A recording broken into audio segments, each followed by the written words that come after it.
नरेंद्र मोदी से भी उनकी बात हो रही है अंदर खाने, लेकिन संकेत नहीं दे रहे हैं इस बार। नीतीश कुमार को जब फैसला लेते हैं ना, तो दाएं हाथ में क्या है ये बाएं हाथ को पता नहीं चल पाता है। नीतीश कुमार पर आरोप लगता है कि बीजेपी के साथ सबसे अधिक समय हो रहे हैं और उनका जो उदय हुआ है वो लालू यादव कांग्रेस का विरोध करने के कारण ही हुआ है, लेकिन उसी की गोद में जाकर बैठ गए हैं। मुझे तो यहाँ तक लग रहा है कि लोकसभा चुनाव विधानसभा चुनाव एक साथ ना हो जाए बिहार में। नमस्कार, मैं हूं सुमन कश्यप।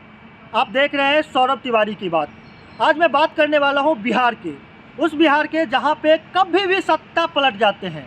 जिस शख्स से मैं आज मिलवाऊंगा और बात करूंगा, वो मीडिया इंडस्ट्री में करीब 20 साल दे चुके हैं और राजनीति की एक एक पहलू पे अपने नज़र बनाए रखते हैं।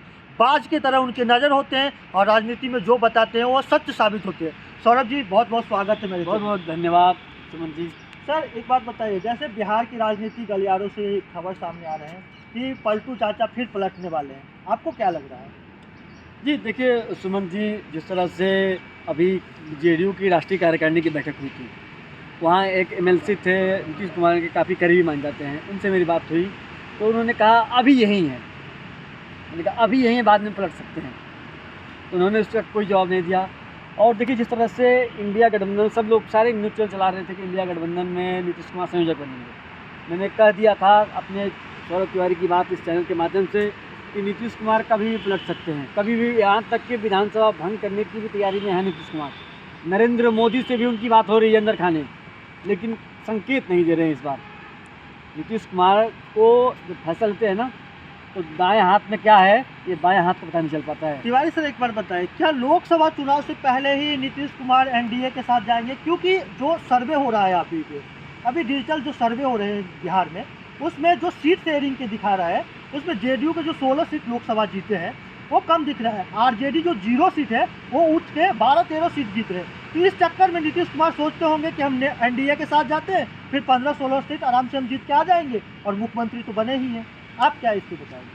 जी देखिए, मेरा मानना है कि नीतीश कुमार पलटने वाले, क्योंकि जो जिस उम्मीद के साथ वो गए थे वो उनको वहाँ मिल नहीं रहा है। लगातार जिस तरह से बयानबाजी भी देख रहे हैं और जिस तरह से उन्होंने पूरा विपक्ष को गोलबंद किया था, तो उससे कहा जा रहा था कि जिस तरह से उनके पार्टी के लोग कहा जा रहे थे, बीजेपी कह रही है कि लालू यादव ने और उनके राजीव रंजन सिंह, लल्लन सिंह, उनको प्रधानमंत्री का सपना दिखाया था कि प्रधानमंत्री पद के उम्मीदवार होंगे।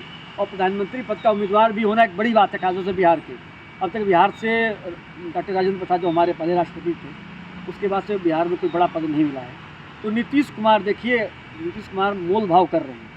इधर बीजेपी से बात हो रही है, जो हमारे सूत्र बता रहे हैं, इधर तो महागठबंधन में है ही, जो इंडिया अलायंस है वहाँ भी जब बात चल रही है। लेकिन जिस तरह से उन्होंने संयोजक का पद देने से इनकार कर दिया, वहाँ से सवाल उत्पन्न होना शुरू होते हैं। सर, लेकिन एक सवाल ये भी है, जब इंडिया गठबंधन के संयोजक की बात चल रही थी, उससे पहले ममता बनर्जी जो बंगाल के मुख्यमंत्री है, उन्होंने सीधे खारिज करके मल्लिकार्जुन खड़गे का पीएम पद के उम्मीदवार का घोषणा कर दी। तो इससे नीतीश कुमार को ठेस लगे होंगे? अरे बिल्कुल लगे होंगे ठेस।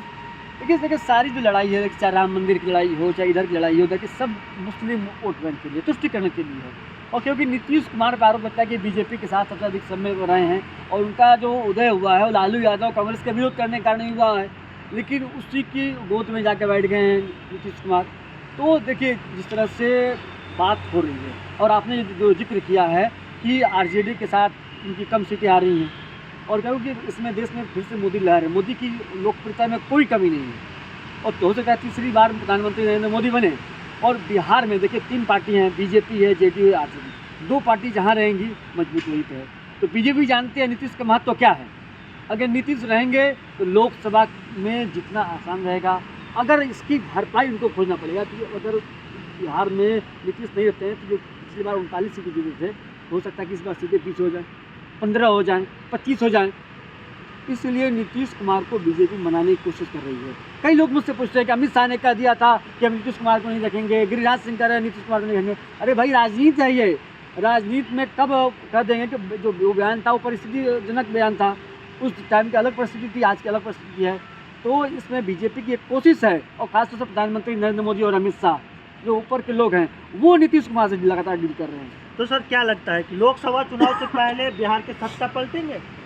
मुझे तो यहाँ तक लग रहा है कि लोकसभा चुनाव विधानसभा चुनाव एक साथ ना हो जाए बिहार में। क्या राष्ट्रपति शासन लग सकते हैं? नहीं, राष्ट्रपति शासन नहीं लगेगा।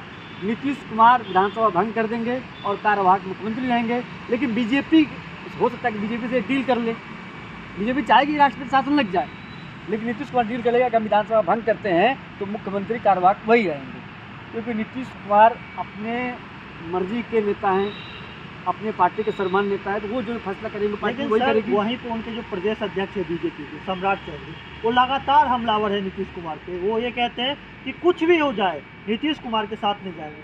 तो फिर बीजेपी अगर जेडीयू से गठबंधन करती है तो जेडीयू और बीजेपी के सरकार में मुख्यमंत्री कौन होंगे? कि देखिए, अब अगली बार बीजेपी का मैंने आज से 2020 में शाहनवाज हुसैन का इंटरव्यू किया, बड़े नेताओं का इंटरव्यू किया, मैंने कहा कि ये बीजेपी का स्वर्णिम युग चल रहा है। अब बीजेपी का मुख्यमंत्री नहीं होगा तो कब होगा? बीजेपी इस बात को मान रही है, अब नीतीश कुमार से जब गठबंधन होगा तो बीजेपी का ही मुख्यमंत्री होगा। ये इतना तय मान लीजिए सुमन जी कि बीजेपी नीतीश कुमार से इसी बात से समझौता करेगी, आपको हम ठीक सीट में सीट दे देंगे, आपका सम्मान रहेगा, आप केंद्र में मंत्री बनना मंत्री बन जाइए, राज्यपाल बनना राज्यपाल बन जाइए, लेकिन अब मुख्यमंत्री होगा भारतीय जनता पार्टी का। सर आज एक खबर आप देखे होंगे जो पूरे ब्रेक हुआ है, आरजेडी के एक एमएलए है भाई वीरेंद्र, हाँ भाई वीरेंद्र ने एक स्टेटमेंट जारी की है कि सबसे बड़ी पार्टी बिहार में आरजेडी है। तो ये क्या संकेत दिलाना और चाहते उन्होंने ये हैं? कहा कि लालू की कृपा से बने हैं, लालू की कृपा से बने हैं। ये बात जेडीयू को नागवार लगी है कि नीतीश कुमार के बारे में वो कहने कि लालू की कृपा से बने हैं। तो क्यों बयानबाजी हो रही है? देखिए, जिस तरह से इंडिया के प्रतिनिधियों ने इनकार कर दिया, लालू यादव ने उनको तिलक नहीं लगाया, जैसे कहा जाता है कि हर मकर संक्रांति पर हम लोग बिहार से आते हैं, वहाँ के राजीव लालू यादव और नीतीश कुमार दिख रहे हैं, तो ये शुभ संकेत नहीं है महागठबंधन इंडिया अलायंस के लिए, क्योंकि नीतीश कुमार ने ही उस गठबंधन की बुनियाद रखी, सबको गोलबंद किया था। अब जब नीतीश कुमार ही नहीं बचेंगे उस गठबंधन में, उस गठबंधन का क्या महत्व रह जाएगा? तो मुझे लग रहा है कि 22 तारीख को ये प्राण प्रतिष्ठा कार्यक्रम हो जाए, उसके बाद नीतीश कुमार कोई बहुत बड़ा फैसला लेंगे, बहुत चौंकाने वाला फैसला लेंगे। सुमन जी, हमारे दर्शकों को इंतजार रहेगा इस फैसले पर।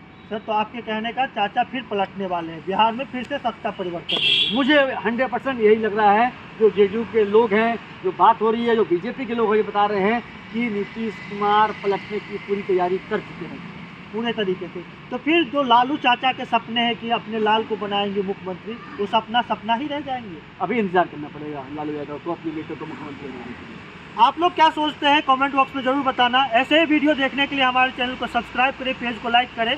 जय हिंद।